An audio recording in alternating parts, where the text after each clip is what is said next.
নিষিদ্ধ অনুভূতি পর্ব 34। কবিতা অহনবের দিকে কিছুক্ষণ একদৃষ্টিতে তাকিয়ে রইল।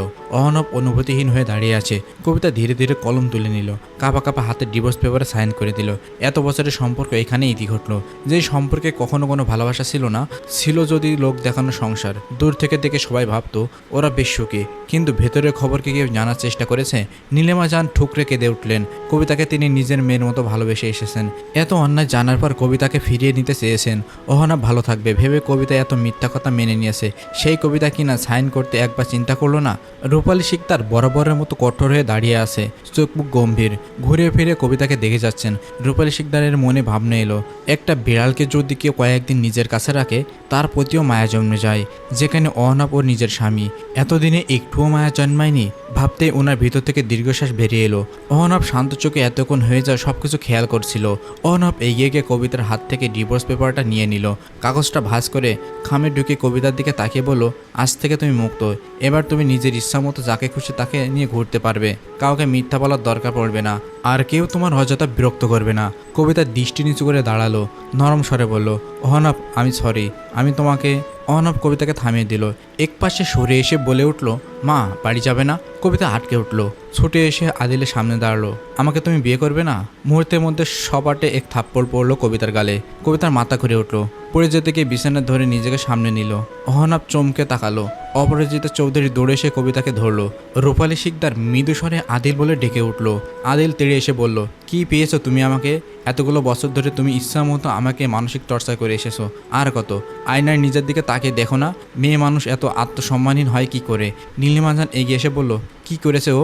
আদিল শান্ত স্বরে বলল, আজকে তোমাদের সবাইকে এখানে নিয়ে আসার একটাই কারণ, যাতে এতদিন ধরে হয়ে যাওয়া সব কিছু তোমাদের সামনে চলে আসে। রূপালী শিকদার বলে উঠল, আর কি জানার বাকি আছে? আদিল বলে উঠল, তোমরা এখনো কিছুই জানো না। কবিতা একটু আগে বললো না আমি ওর সাথে সপ্তাহে 2 দিন ঘুরতে যেতাম, আমরা একসাথে রিসোর্টে গিয়েছি। কেন গিয়েছি সেটা তোমরা জানো? অহনাব বলে উঠল, আমি বাইরে যাচ্ছি। তোমরা ভাই আমার কথা শেষ করতে দাও। অহনাব দাঁড়ালো। আদিল বলে উঠল, কবিতা আমাদের বাড়িতে প্রায় আসা যাওয়া করতো, এটা তোমাদের অজানা নয়। এমনকি ব্যাপারটা যে তোমরা স্বাভাবিকভাবে নিয়েছো। একদিন আমি রুমে আসার আগে ফুলদানির মধ্যে মোবাইল রেখে ভিডিও চালু করে রাখে। আমি যখন রুমে আসি তখন ইচ্ছে করে আমার গায়ে ঢলে পড়ে। নীলিমা জান অবাক হয়ে কবিতার দিকে তাকালো। অহনাব শক্ত করে হাত মুষ্টিবদ্ধ করে দাঁড়িয়ে আছে, চোখ মুখ গম্ভীর। কেউ দেখে বুঝতে পারবে না মানুষটার ভেতরে কতটা কষ্ট হচ্ছে। রূপালী শিকদার ঠান্ডা গলায় বলল, পরে কি হয়েছে? আদিল একটু থেমে আবার বলে উঠল, কবিতা সেদিন আমার দিকে তাকিয়ে অদ্ভুতভাবে হেসে বাড়ি চলে যায়। ঠিক তার 2 দিন পর আমার হোয়াটসঅ্যাপে কিছু ছবি পাঠাই। ছবিগুলো আমার আর কবিতার সেদিনের ছবি।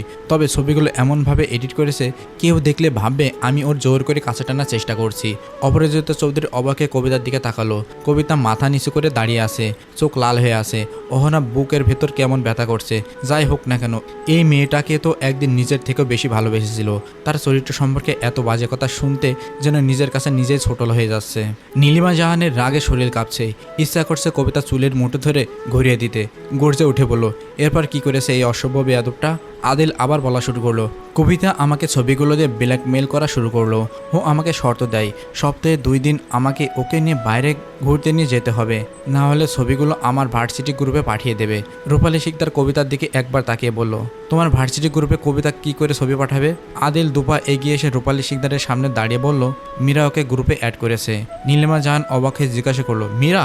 এসবের মধ্যে আবার মীরা কোথা থেকে এলো? আদিল খানিক থেমে বলল, কবিতা কি করে মীরার সাথে যোগাযোগ করেছে সেটা কবিতায় ভালো বলতে পারবে। তার চেয়ে বড় কথা, কবিতা আর মীরা একসাথে হয়ে আমার সাইন নকল করে অহনাকে ডিভোর্স পেপার পাঠিয়েছে। অহনাব হতবাক হয়ে কবিতার দিকে তাকালো। একটা মানুষ এত নিচে নামতে পারে?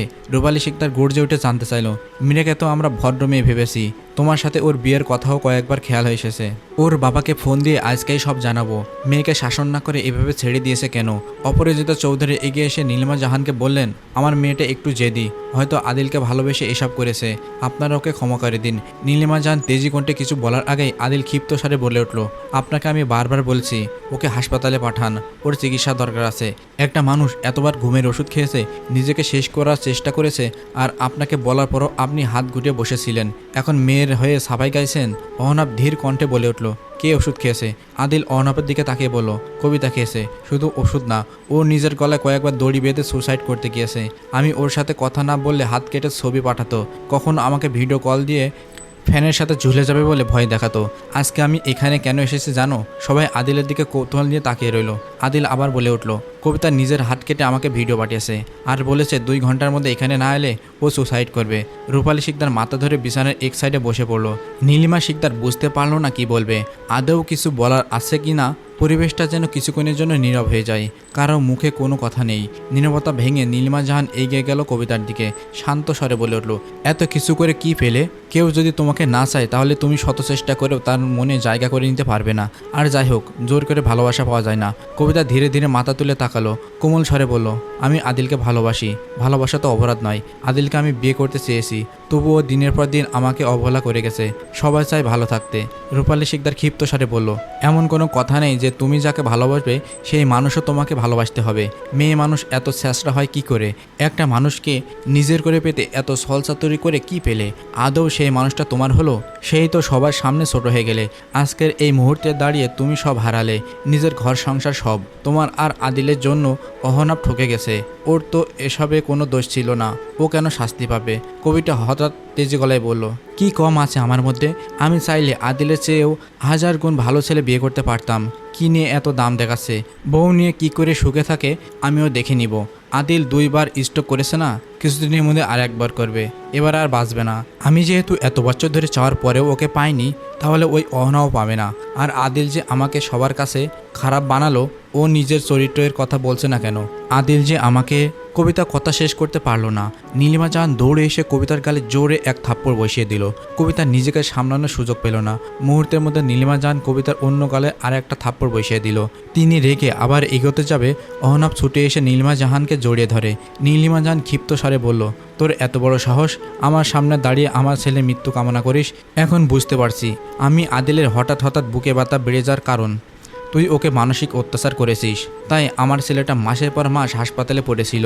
আমার ছেলে এত কম বয়সে 2 বার স্ট্রোক করেছে। আমার অহনাপের জীবনটাও তুই শেষ করে দিলি। তোকে আমি ছাড়বো না। কবিতার চোখ মুখ লাল হয়ে গেছে। রাগে হিতাহিত জ্ঞান শূন্য হয়ে আশেপাশে তাকাতে লাগলো। ছুটে গিয়ে বিছানার পাশ থেকে ফুলের টপ তুলে নিয়ে নীলিমা জাহানের দিকে ছুঁড়ে মারলো। নীলিমা জাহান এর গায়ে লাগার আগেই অহনাব টপ ধরে ফেলে। অহনাব কবিতার দিকে তাকিয়ে ফুলের টপটা ফুলের আছাড় মারে। গর্জে উঠে বলল, তোমার এত সাহস হয় কি করে মাকে মারতে আসার? কবিতা রাগে কাঁপছে, চেঁচিয়ে বলে উঠল, তোমার মায়ের সাহস হয় কি করে আমার সাথে এভাবে কথা বলার? নিজের ছেলের দোষ চোখে পড়ে না? আমার পুরো কথা না শুনে আমার চরিত্রের কথা বলার অধিকার কে দিয়েছে? আমি খারাপ হলে তোমার ভাই এর দুধে ধোয়া তুলসী পাতা না, নিজের ছেলের চরিত্র কেমন তার সম্পর্কে জানে। আমি বলছি আদিল। কবিতা সবে মুখ খুলতে যাবে, তখনই আদিল হুঙ্কার দিয়ে বলে উঠল, আর একটা বাজে কথা বললে তুমি নিজেও জানো না এখন তোমার সাথে কি হবে। নিজের লিমিটে থাকো, অনেক বলে ফেলেছো। আদিল কবিতার সামনে থেকে সরে এলো। নীলিমা জাহানকে বলল, মা চলো এখান থেকে। দাদু। রূপালী শিকদার আর 1 সেকেন্ডও না দাঁড়িয়ে সোজা রুম থেকে বেরিয়ে এলো। অহরব নীলিমা জাহানকে নিয়ে বের হতে গেলে নীলিমা জাহান কবিতার দিকে তাকিয়ে থুতু ফেললেন। এরপর কোনো কথা বলা ছাড়া গছ পায়ে রুম থেকে বেরিয়ে গেল। অপরাজিতা চৌধুরী নীলিমা জাহানের পিছনে বেরিয়ে এলো, যাতে নীলিমা জাহানকে বলতে পারে কবিতার ব্যাপারটা কাউকে না বলে। লোকে জানাজানি হলে কবিতাকে কেউ বিয়ে করতে চাইবে না। পুরো রুম জুড়ে অদ্ভুত নিস্তব্ধতা বিরাজ করছে। 2 জন মানুষ দাঁড়িয়ে আছে, তবে কারো মুখে কোনো কথা নেই। কবিতা একটু দূর থেকে আদিলের দিকে ক্ষিপ্ত দৃষ্টিতে তাকিয়ে আছে, কিন্তু আদিলের দৃষ্টি বেশ শান্ত। এতক্ষণে এত কিছু হয়ে গেলেও তবুও আদিল কেন একদম স্বাভাবিক লাগছে। আদিল কথা না বলে রুম থেকে বেরোতে পা বাড়াবে, তখন কবিতা ছুটে এসে আদিলের সামনে দাঁড়ালো। আদিল শান্ত চোখে কবিতার দিকে তাকালো। কবিতা ক্ষিপ্ত স্বরে বলল, তুমি সবার কাছে আমাকে এত ছোট করলে, সব দোষ তো আমাকে দিয়ে পার পেয়ে গেলে। যেদিন সবাই তোমার সত্যিটা জানতে পারবে। আদিল কবিতার দিকে তাকিয়ে ভুরু কুঁচকালো। ঠোঁটের কোণে এক রহস্যময় হাসির রেখা ফুটে উঠল। কবিতার তীক্ষ্ণ দৃষ্টি গিয়ে থামলো আদিলের ঠোঁটের কোণে ঝুলে থাকা সেই রহস্যময় হাসিতে। তো বন্ধুরা, আজকের পর্বটি এখানে শেষ। পরবর্তী পর্বটি পাওয়ার জন্য অবশ্যই আমাদের চ্যানেলটি সাবস্ক্রাইব করে রাখবে এবং এই পর্বটা কেমন লাগে সেটা কমেন্টে জানাবে।